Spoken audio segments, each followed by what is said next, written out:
जय मां गुरुवर गुरुवर जय मां गुरुवर गुरुवर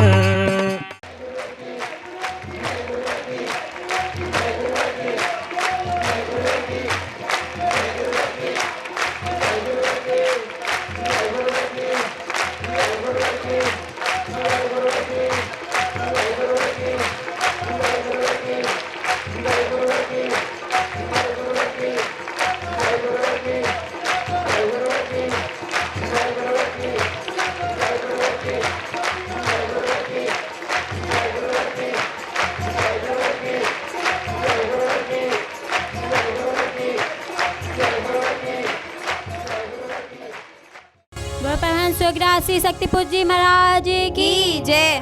जय गुरुवर की जय गुरुवर की जय गुरुवर की जय गुरुवर की जय गुरुवर की जय गुरुवर की जय गुरुवर की जय गुरुवर की आगे वालों जय गुरुवर की पीछे वालों जय गुरुवर की दाएं वालों जय गुरुवर की बाएं वालों जय गुरुवर की ऊपर वालों जय गुरुवर की नीचे वालों जय गुरुवर की बोलो बोलो जय गुरुवर की आवाज ना आई जय गुरुवर की जय गुरुवर की जय गुरुवर की जय गुरुवर की जय गुरुवर की हम भी बोले जय गुरुवर की तुम भी बोलो जय गुरुवर की जय गुरुवर की जय गुरुवर की जय गुरुवर की जय गुरुवर की जय गुरुवर की जय गुरुवर की गुरुवर आ गए जय गुरुवर की दर्शन कर लो जय गुरुवर की झोली भर लो जय गुरुवर की झड़प कर लो जय गुरुवर की माँ से मिलाते जय गुरुवर की दुख मिटाते जय गुरुवर की खुशियाँ पाते जय गुरुवर की जय गुरुवर की जय गुरुवर की जय गुरुवर की जय गुरुवर की जय गुरुवर की जय गुरुवर की ब्रह्मा बोले जय गुरुवर की विष्णु बोले जय गुरुवर की शंकर बोले जय गुरुवर की देवी बोले जय गुरुवर की दानव बोले जय गुरुवर की मानव बोले जय गुरुवर की हम भी बोले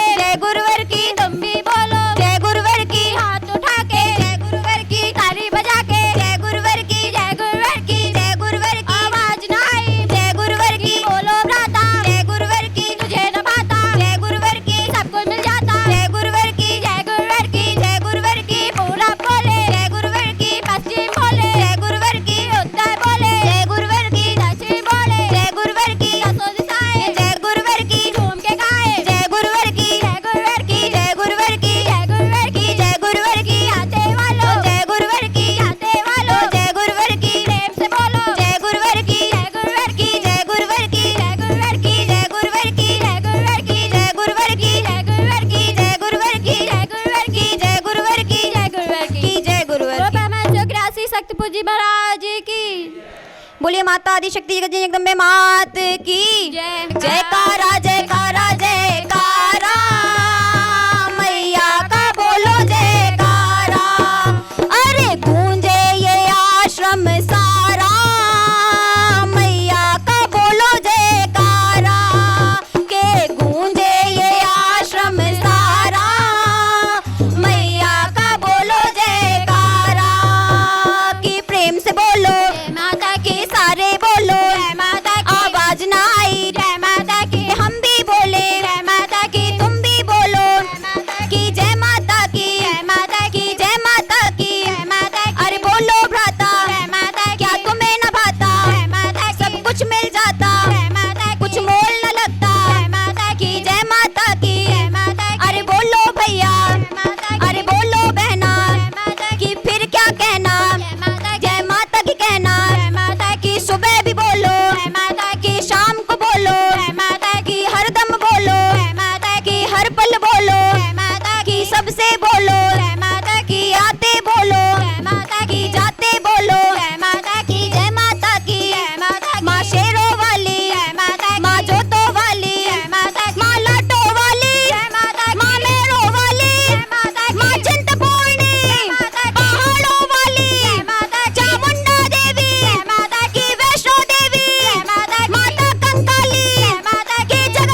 को सुना दो कि जोर से बोलो आवाज ना आई अरे हाथ उठा दो कि ताली बजा दो कि धूम मचा दो कि जोर से बोलो आवाज ना आई अरे मैया आ गए कि दर्शन कर लो कि झोली भर लो कि फिर न मिलेगा कि ऐसा अवसर फिर मत पछताना अरे बोल लो भैया अरे बोल लो बहना कि फिर न मिलेगा कि ऐसा अवसर कि जोर से बोलो आवाज ना आई कि जय माता की कि जय माता की कि जय माता की कि जय माता की कि जय माता की कि जय माता की कि जय माता की कि जय माता की बोलिए माता आदि शक्ति जगत जननी जगदम्बे मात की जय। बोलिए परमहंस योगीराज श्री शक्तिपुत्र जी महाराज की जय। माता स्वरूपं देवी स्वरूपं प्रकृति स्वरूपं प्रणम्यं बोल माता आदि शक्ति जगत जननी जगदम्बा माते की। नवरात्रि पर्व के अति महत्वपूर्ण दिवस नवमी पर्व पर इस शक्ति चेतना जनजागरण शिविर पर उपस्थित अपने समस्त चेतनांशों, शिष्यों, माँ के भक्तों, श्रद्धालुओं एवं इस कार्य व्यवस्था में लगे हुए समस्त कार्यकर्ताओं को अपने हृदय में धारण करता हुआ माता आदि शक्ति जगत जननी जगदम्बा का पूर्ण आशीर्वाद प्राप्त करता हुआ अपना पूर्ण आशीर्वाद आप समस्त लोगों को समर्पित करता हूँ।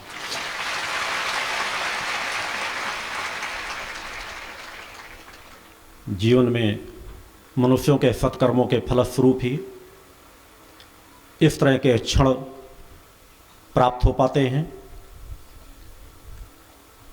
जहाँ एक विचारधारा, एक इष्ट की आराधना का भाव रख करके मन के अंदर इष्ट के प्रति प्रेम भाव लेकर के इष्ट की कृपा को प्राप्त करने के लिए इतना बड़ा समूह एक भाव लेकर के उपस्थित हो। साधनाएं तो लोग अलग अलग करते हैं, अपने घरों में कर रहे हैं, कोई कहीं जाकर कर रहा है, मंदिरों में नाना प्रकार की विचारधारा को लेकर के भी लोग पहुंचते हैं, हजारों की संख्या में पहुंचते हैं। मगर किसी पवित्र धाम में बैठ कर के साधनात्मक जीवन जीने का सौभाग्य प्राप्त हो,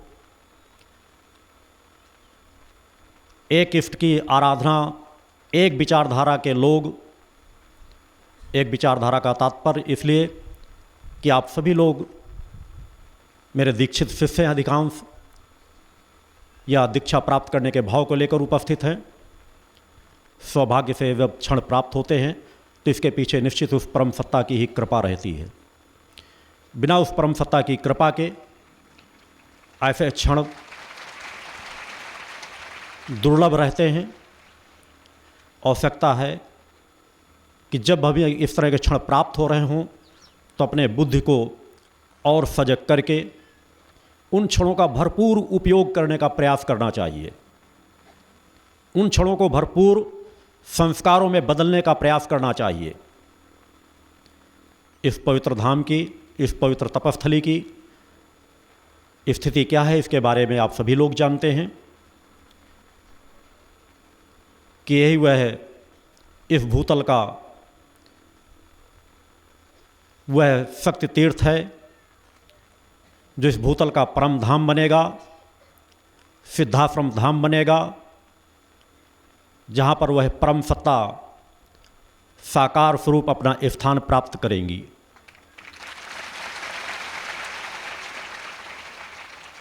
आवश्यकता है हम और आप बस केवल उसी विचारधारा, उसी भाव भूमि पर भक्ति के प्रवाह को लेकर अपने कर्म पथ पर लगे रहें। उस परम सत्ता को प्रसन्न करके इस भूतल पर स्थान लेने की प्रार्थना करना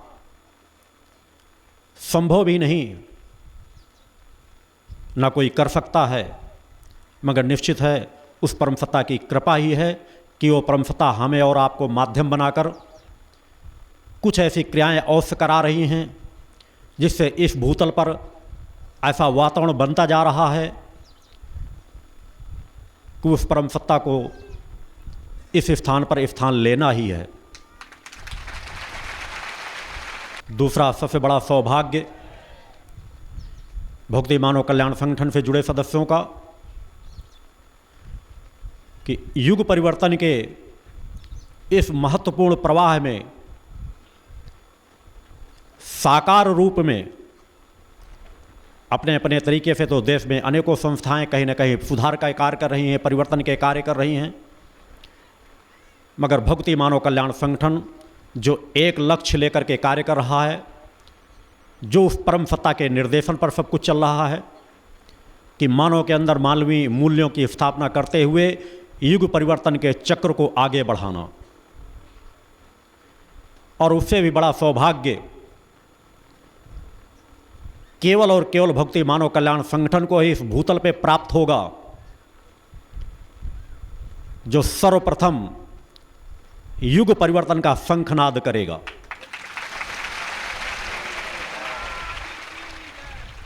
यहां से घोषित हो जाने के बाद नकलची समाज में अनेकों लोग होते हैं, हो सकता है अगले शिविर के पहले कोई अपनी तरीके से कोई क्रियाएं करे, मगर यह सौभाग्य केवल भक्ति मानव कल्याण संगठन के साधकों को, माँ के भक्तों को प्राप्त होने वाला है।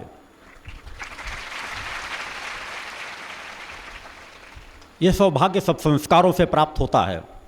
सतत आपके जीवन में जो एक परिवर्तन आ रहा है, किसी समय जब प्रारंभ में आप आया करते थे तो मुझे ज़्यादा अशांति मिलती थी, मगर अब काफ़ी संतोष मिलता है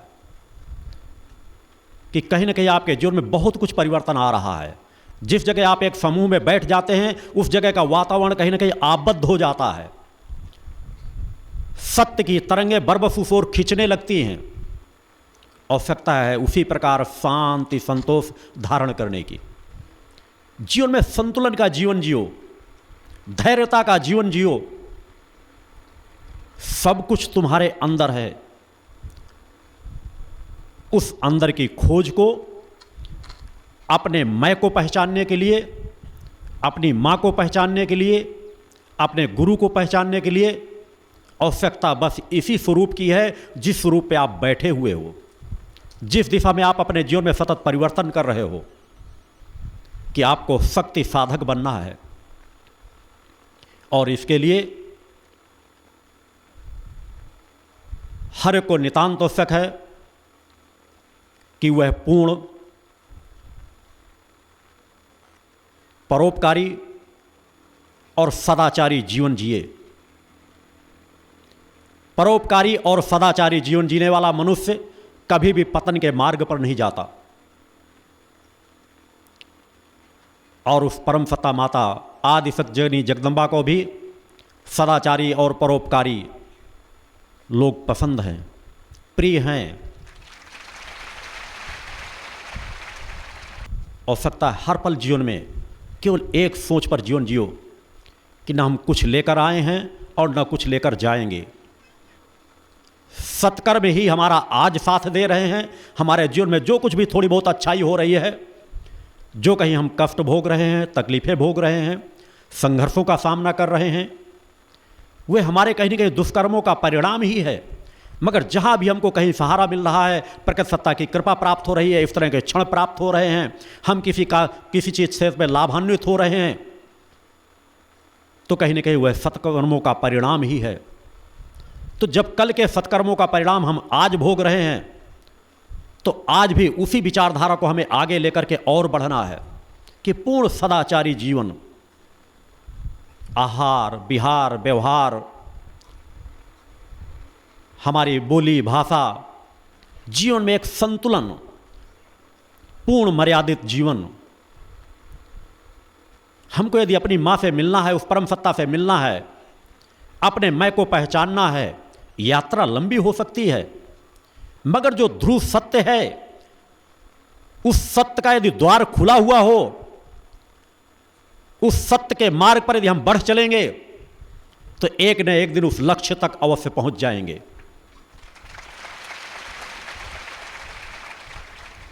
पूर्वजों ने, ऋषियों मुनियों ने भी उसी रास्ते को तय किया। उसी रास्ते के बल पर हमारे ऋषियों मुनियों के पास वो सामर्थ्य आई कि वे नवीन स्वर्ग की रचना करने में सामर्थ्यवान बने। अनेकों सिद्ध साधक हुए हैं जिन्होंने जब जहां जो चाहा वह कर दिखाया। और इस सत्य पथ पर बढ़ने के लिए नर और नारी का कोई भेद नहीं होता, क्योंकि वास्तव में आत्मा ना नर है ना नारी है। कारण शरीर वह आत्मा, वह परम सत्ता कभी भी किसी रूप को धारण कर सकती है। और सत्य पथ पर चलने के लिए, उसकी शक्ति और सामर्थ्य को हासिल करने के लिए हमारा इतिहास गवाह है, इतिहास साक्षी है कि अनेकों साधक हुए, अनेकों साध्वी हुई, जिन्होंने तपस्या के बल पर ब्रह्मा विष्णु महेश को भी शिष्य के रूप में पालने पर झूलने के लिए बाध्य कर दिया।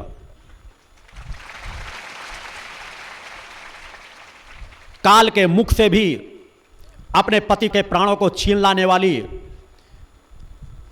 भी साधिकाएं नारी ही थी। आज भी वह सब कुछ संभव है। हमें पुनः उसी पथ को मजबूत करना है, उसी धरातल को प्राप्त करना है कि हम एक रूप लेकर के एक बार अपने अंदर एक निर्णय ठाने, एक संकल्प लें कि जब वह यह कर सकते थे तो हम क्यों नहीं कर सकते। हम जहां से हैं, कल तक आप कितने अपराध कर रहे थे, कितने अवगुणों से लिप्त थे, सब कुछ भुला दो। आज से अपने जीवन में परिवर्तन ले लो। आत्मा अजर अमर अविनाशी है। जब मैं कह रहा हूं कि मैं तुम्हारे जन्म जन्म का साक्षी रहूंगा, तो तुम्हें उस यात्रा पर केवल आंख मूंद करके बढ़ने की आवश्यकता है। तुम वृद्ध हो, तुम्हारे जीवन का एक दिन शेष बचा है, 1 घंटे शेष बचा है, मगर उस 1 घंटे पे भी अगर तुम एक विचारधारा का पूर्णत्व का जीवन जियोगे तो नवीन जीवन लेकर के पुनः फिर इसी स्थान पर आकर इसी मार्ग पे बढ़ने का आपको रास्ता सहज भाव से प्राप्त होता चला जाएगा। अतः आवश्यकता है एक सोच में जीवन जियो। हमको सच्चा आनंद केवल उस परम सत्ता की प्राप्ति में ही है, क्योंकि परम सत्ता की प्राप्ति का तात्पर्य यह नहीं होता कि हम कमजोर बन जाएंगे, हम भिखारियों का जीवन जिएंगे, असमर्थ हो जाएंगे। उस परम सत्ता की प्राप्ति का तात्पर्य है पूर्णत्व की सामर्थ्य को प्राप्त कर लेना। और जितना हम उस परम सत्ता, जितना उस पथ के नजदीक पहुंचते चले जाएंगे, उतनी हमारी सामर्थ्य सभी क्षेत्रों में बढ़ती चली जाती है। मगर हमको जब जिस काल में जैसा जीवन जी रहे हो, हमारे लिए जितना नितांत आवश्यक हो उतना ही भौतिक जगत का जीवन जीना चाहिए, उससे अधिक का नहीं। संचय करने की प्रवृत्ति अगर हो तो संस्कारों को संचय करने की प्रवृत्ति हो, सद विचारों को संचय करने की प्रवृत्ति आपके अंदर आए। धन का संचय एक तुच्छ संचय माना जाता है। और किसके लिए? अपने लिए तो एक जीवन पर्यंत में आंकलन कर लो कि हमें कितना चाहिए। बच्चों और संतानों के लिए तो उनके लिए तो कहा ही गया है कि पूत सपूत तो का धन संचय, पूत कपूत तो का धन संचय। अगर वह पूत सपूत है तो उसके लिए कोई आवश्यकता ही नहीं है। जो कुछ भी धरातल तुम दे दोगे वह उससे कई गुना ज्यादा आगे बढ़ता चला जाएगा। और यदि कपूत है तो चाहे जितना धन संचय कर लोगे वह धन भी नष्ट होता चला जाएगा, और उस धन के परिणाम स्वरूप जो उसके अपराध होंगे उससे आपका भी मुक्ति का मार्ग बाधित हो जाएगा। अतः बच्चों के लिए जितना नितांत आवश्यक है उतना संचय करें, जितना अपने लिए नितांत आवश्यक है उतना संचय करें, बाकी परोपकार के लिए लगाएं। परोपकार की भावना आपके अंदर प्रबल हो, दूसरों के सहारे बने। जब आप उस परम सत्ता से सहारा चाहते हैं, उस परम सत्ता की मदद चाहते हैं, उस परम सत्ता की कृपा चाहते हैं, तो परम सत्ता के जब तक स्वभाव को हम ग्रहण नहीं कर सकेंगे तब तक परम सत्ता की कृपा प्राप्त भी नहीं होगी। और उस परम सत्ता की कृपा को प्राप्त करने के लिए यह हमारा भी दायित्व और कर्तव्य बनता है कि हमारे नीचे खड़ा जो समाज है उसके सहारे हम भी बने। अगर वह हमें सहारा देती है तो हमारे नीचे जो हमसे सहारा प्राप्त करके जिनके जीवन में परिवर्तन आ सकता है, उस परिवर्तन की दिशा में हम उनको सहारा दें, उनकी मदद करें, उनके संघर्षों में हम कहीं ना कहीं सहायता करें। हर पल एक परोपकार की भावना, कूट कूट करके आपके अंदर परोपकार की भावना भर जानी चाहिए। आज आपके परिवार में कोई दुर्घटना हो जाती है, कोई कष्ट आ जाता है तो आप दुखी हो जाते हैं, पड़ोस में कुछ हो तो आप दुखी नहीं होते। जब एक भावना से आ जाए, निश्चित है परिवार के प्रति आपका अलग दायित्व, अलग कर्तव्य बन जाता है, मगर समाज के प्रति भी एक कर्तव्य, एक सोच रखो। जब तुम अच्छा से अच्छा भोजन करो तो एक बार उन गरीबों की तरफ गौर से आंख उठा करके देखो। भगवान का स्मरण करो या ना करो, उस समय अपने गुरु का स्मरण करो ना करो, केवल एक सोच बनाओ कि जो मैं भोजन कर रहा हूं, क्या समाज के सभी गरीब भी भोजन प्राप्त कर रहे होंगे। यह सोच आपके विचारों को बदलती चली जाएगी और धीरे धीरे करके आपके कर्म भी बदल जाएंगे।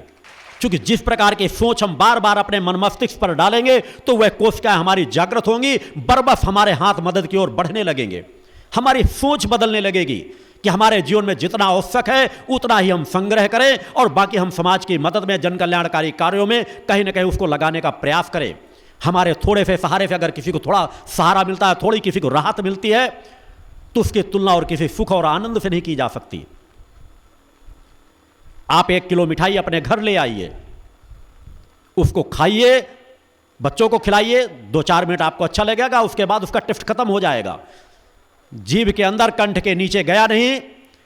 आपने अच्छा खाया था, क्या खाया था, उसका कोई टेस्ट नहीं रहता। और उसी 1 किलो मिठाई को लेकर किसी गरीब बस्ती में चले जाओ, गरीब बच्चों को या जिसे मिठाई न प्राप्त होती हो, साल में कभी 1-8 बार खाने को मिलती हो, उन्हें जाकर के खिला करके देखो, तुम्हें ज्यादा शांति संतोष मिलेगा और वो उन बच्चों का सदैव आपके प्रति एक चिंतन, एक लगाव, एक प्रेम, स्नेह बनेगा। और उनको जो सुख आनंद मिलेगा आपके प्रति, उसकी तुलना किसी दूसरे चीज से नहीं की जा सकती। इसी प्रकार सभी प्रकार के मदद के रास्ते हैं कि आप सतमार्ग में चल रहे हैं, आप उस परम सत्ता की आराधना भक्ति का कुछ मार्ग जानते हैं, तो अनेकों लोग जो उस मार्ग को नहीं जानते, उन मार्गों को बताने के लिए उनके घरों पर जाओ, प्रयास करो कि उनके जीवन में भी हम परिवर्तन लाएं।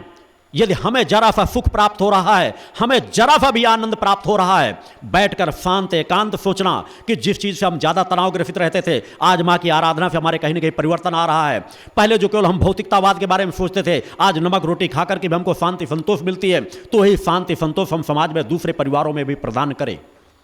वह सोच आपके अंदर होनी चाहिए, परोपकार की भावना। इस परोपकार की भावना पर यदि आप आगे बढ़ोगे तो आप स्वतः देखते चले जाओगे, आपकी कार्य क्षमता बढ़ती चली जाएगी, आपकी सामर्थ्य बढ़ती चली जाएगी। आप में से हजारों हजारों लोग ऐसे बैठे हैं जो केवल अपने आप में तनावग्रसित रहते थे, घर परिवार के लोग भी सम्मान नहीं देते थे। कोई आत्महत्या करने के बारे में सोचता था, कोई अपराध करने के बारे में सोचता था, कोई सोचता था कि मैं चोरी कर करके धन कमा लूंगा, कोई डकैती कर करके धन कमा लूंगा। वे विचार आपके कहां चले गए? उन विचारों का नाश हुआ और धीरे धीरे करके आपकी पहचान बनी कि आज अनेकों ऐसे कार्यकर्ता हैं जिनकी कोई सामर्थ्य थी नहीं थी, जिनका कोई पहचान नहीं थी, उन्हें आज हजारों हजारों लोग सम्मान के दृष्टिकोण से देखते हैं, उन्हें सम्मान प्रदान करते हैं। यही तो परिवर्तन है। हम आप सभी जिस संधिकाल पे जीवन जी रहे हैं, हमको बहुत सजगता का जीवन जीने की जरूरत है। एक एक पल का सदुपयोग करने की आवश्यकता है कि कभी भविष्य में जाकर के हम अपने जीवन के बारे में विचार करें या भविष्य में कभी कोई दूसरा हमारे जीवन के बारे में विचार करे कि भक्ति मानव कल्याण संगठन को उस परम सत्ता ने एक सौभाग्य प्रदान किया था युग परिवर्तन के चक्र को प्रवाहित करने के लिए, युग परिवर्तन में अहम भूमिका निभाने के लिए। तो उन लोगों ने क्या किया?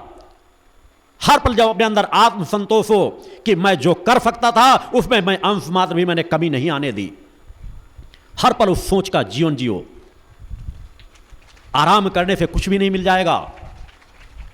इस शरीर को यह तो सुख चाहता ही है, 8 घंटे 10 घंटे हमको पढ़ करके सोने को मिले, ऐसो आराम का जीवन मिले, अच्छी से अच्छी चीजें खाने को प्राप्त हों। मगर जिस तरह हम अगर इस शरीर के आधार पर चलने लगेंगे, इंद्रिय सुखों में उलझ करके रह जाएंगे, तो हमारा पतन कोई दुनिया की ताकत रोक नहीं पाएगी।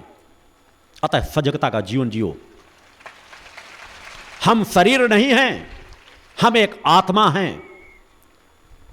यह शरीर हमको एक माध्यम मिला है। परम सत्ता ने इस जीवन में हमें सत्कर्म करने के लिए संस्कारों को अर्जित करने के लिए, परोपकार करने के लिए एक शरीर हमें प्रदान किया है। एक मशीन के रूप में मान के चलो, इस शरीर का और कोई अस्तित्व नहीं है।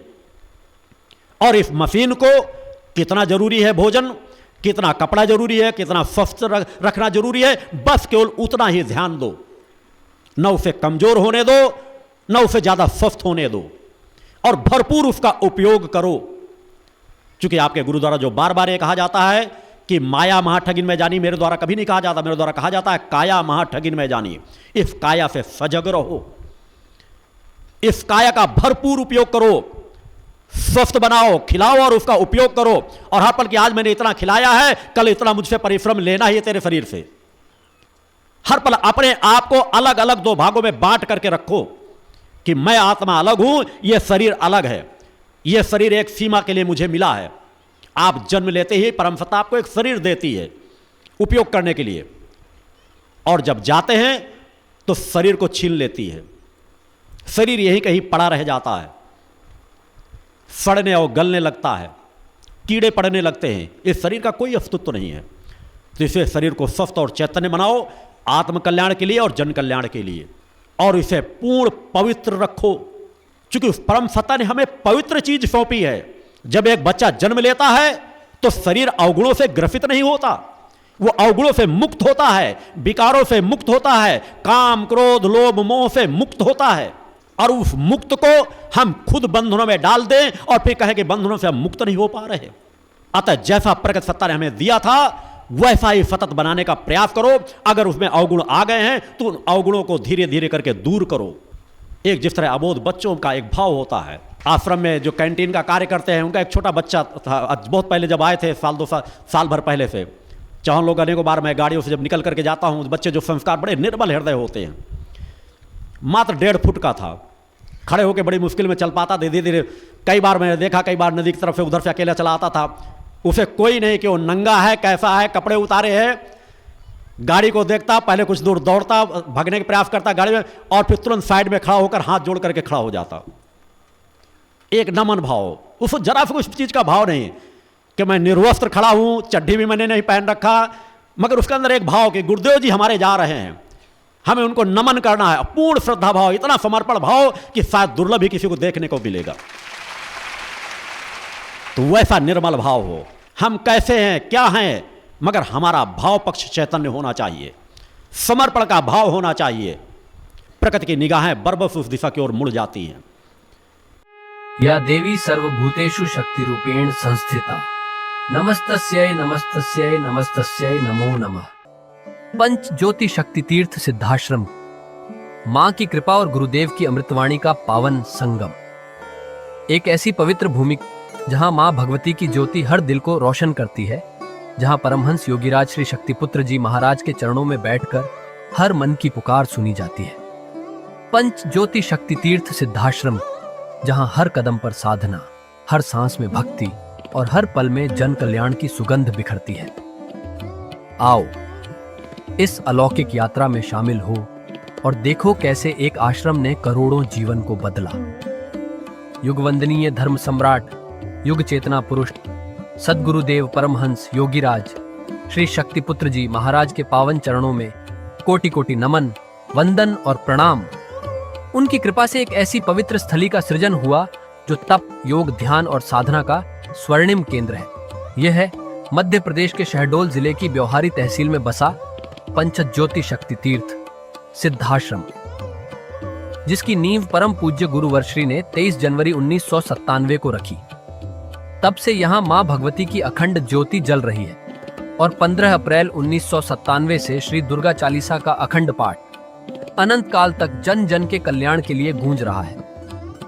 हर सुबह और हर शाम जब सूरज की किरणें और चांद की चांदनी सिद्धाश्रम को चूमती है, तब परम पूज्य गुरुदेव जी माता भगवती आदिशक्ति जगत जननी दुर्गा जी सहित सभी देवी देवताओं और सहायक शक्तियों की आरती करते हैं। इस पावन बेला में भक्तों के हृदय मां की भक्ति में डूब जाते हैं। मूल ध्वज साधना मंदिर में भी रोज सुबह शाम होने वाली आरती में भक्तों का समूह उमड़ता है। यहाँ हर मन की पीड़ा मिटती है, हर शरीर को शांति मिलती है और हर आत्मा को सुख, शांति व समृद्धि का आशीर्वाद प्राप्त होता है। परम पूज्य गुरुदेव की कृपा ऐसी कि वे रोज सुबह और शाम भक्तों से निःशुल्क मिलते हैं। मां के भक्त और गुरुदेव के शिष्य अपने मन की बात उनके चरणों में रखते हैं और बदले में समाधान व आशीर्वाद पाते हैं। अब तक 1 करोड़ से ज्यादा भक्त गुरुदेव से मिलकर उनके मार्गदर्शन से जीवन की राह पा चुके हैं। गुरुदेव की वाणी ऐसी कि सुनते ही मन में संकल्प जागता है। उनके आशीर्वाद से करोड़ों लोग नशे और मांसाहार से मुक्त होकर चरित्रवान और चेतनावान जीवन जी रहे हैं। हर दिन सैकड़ों लोग नशा छोड़ने की प्रेरणा लेने सिद्धाश्रम धाम पहुंचते हैं। पूज्य गुरुदेव के 20 लाख से अधिक दीक्षा प्राप्त शिष्य आज के अधर्म और अन्याय के दौर में भी मां की ज्योति से अपने घरों को आलोकित करते हैं। वे साधनात्मक जीवन जीते हुए आत्म कल्याण और जन कल्याण के पथ पर चल रहे हैं। क्या यह चमत्कार नहीं? सिद्धाश्रम धाम में पिछले 28 वर्षों से मां अन्नपूर्णा भंडारा चल रहा है, जहां सुबह शाम हजारों भक्तों को स्वादिष्ट और पवित्र भोजन मिलता है। और सुनो, यहाँ ठहरने की व्यवस्था भी पूरी तरह निःशुल्क है। क्या ऐसी जगह कहीं और मिलेगी जहां हर सुविधा मां की कृपा से मुफ्त हो? सिद्धाश्रम धाम की पावन सरिता के तट पर बनी त्रिशक्ति गौशाला देखकर भक्तों का मन आनंद से भर जाता है। हर महीने शुक्ल पक्ष की अष्टमी को गौ सेवा समर्पण दिवस मनाया जाता है, जब परम पूज्य गुरुदेव और पूजनीय शक्तिमयी माता जी अपने हाथों से गायों को रोटी खिलाते हैं। यह दृश्य देखकर हर भक्त का हृदय गदगद हो उठता है। गौशाला के पास ही स्वामी श्री राम प्रसाद आश्रम जी महाराज की समाधि मन को शांति देती है और पास ही दानवीर गुफा स्थल हर किसी को असीम शांति का अनुभव कराता है। हर साल शारदीय नवरात्र में सिद्धाश्रम धाम में शक्ति चेतना जनजागरण शिविर का भव्य आयोजन होता है। लाखों भक्त यहाँ योग, ध्यान और साधना सीखते हैं, गुरुदेव के चेतनात्मक चिंतन को सुनते हैं और मां की अलौकिक आरती का आनंद लेते हैं। मां की कृपा और गुरुदेव का आशीर्वाद पाकर हर भक्त धन्य हो उठता है। 23 जनवरी सिद्धाश्रम स्थापना दिवस एक और पावन अवसर है। इस दिन अखिल भारतीय सिद्धाश्रम दौड़ प्रतियोगिता, योग भारती सामूहिक विवाह और शाम को सुर संध्या व कवि सम्मेलन का आयोजन होता है। क्या मजा है जब भक्ति और संस्कृति का ऐसा संगम देखने को मिलता है। सिद्धाश्रम धाम का जनसंपर्क कार्यालय हर जानकारी का खजाना है। यहाँ से मासिक सिद्धाश्रम पत्रिका और साप्ताहिक संकल्प शक्ति अखबार मिलता है, जिसमें गुरुदेव की ऋषिवाणी और प्रेरक लेख पढ़ने को मिलते हैं। और हाँ, यहाँ माँ के प्रसाद के रूप में शक्ति जल भी निःशुल्क मिलता है। इस शक्ति जल ने करोड़ों लोगों को नशे और बीमारियों से मुक्त कर चेतनात्मक ऊर्जा दी है। क्या यह माँ की कृपा नहीं? जन कल्याण का एक और अनुपम उदाहरण है निःशुल्क वस्त्र सहायता केंद्र, जहां लाखों जरूरतमंदों को कपड़े दिए गए हैं। यह सिलसिला आज भी अनवरत चल रहा है। सिद्धाश्रम धाम में पौधारोपण का भी बड़ा काम होता है।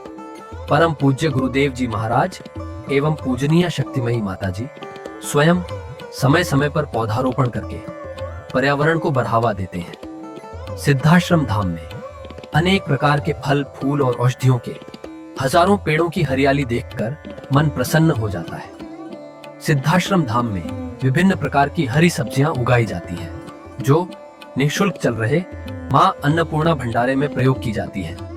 परम पूज्य गुरुदेव जी ने मानवता, धर्म रक्षा और राष्ट्र रक्षा के लिए 3 धाराएं बनाई हैं। भगवती मानव कल्याण संगठन, पंचज्योति शक्ति तीर्थ सिद्धाश्रम और भारतीय शक्ति चेतना पार्टी 15 मार्च 1995 को बने। भगवती मानव कल्याण संगठन के 1 लाख से ज्यादा कार्यकर्ता नशा मुक्त, चरित्रवान और परोपकारी समाज बनाने में जुटे हैं। संगठन का नशा विरोधी आंदोलन इतना प्रभावी है कि पिछले कुछ सालों में 2000 से ज्यादा अवैध शराब माफियाओं पर कार्रवाई हुई। संगठन के समर्पित और कर्मठ कार्यकर्ता दिन रात इस मिशन में लगे हैं। Siddhashram Ayurveda and food products के जरिए शुद्ध दवाएं और खाद्य पदार्थ बनाए जाते हैं। इन्हें लेने या व्यापार के लिए एजेंसी पाने के इच्छुक लोग संपर्क कर सकते हैं। आओ सिद्धाश्रम की इस पावन यात्रा का हिस्सा बनो। यहाँ माँ का अखंड गुणगान सुनो, साधना में डूबो और परम पूज्य गुरुदेव के दर्शन कर जीवन को धन्य करो। भगवती मानव कल्याण संगठन तुम्हें मानवता, धर्म और राष्ट्र की सेवा में शामिल होने का सादर न्योता देता है। जय माता की, जय गुरुवर की। जय मां, जय मां।